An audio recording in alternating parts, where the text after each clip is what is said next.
Offense is assured. It is inevitable. It will really come. For as long as we deal with people, we will be encountering offense. How do we set ourselves free from it? Sabi sa Bible, di ba, if Christ sets you free, you are totally free. Now, imagine, pinalaya ka na, pero ikaw, hindi ka lumabas dun sa kulungan. The Lord Jesus Christ died for the pains, for the offenses. Pinalaya niya na tayo, pero if we will not walk outside that prison of offense, we will still be servant of offense.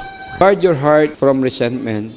Bitterness, yan yung ginagawa ng offense. Pag hindi mo nabantayan yung bitterness na yan, eventually, it will destroy you.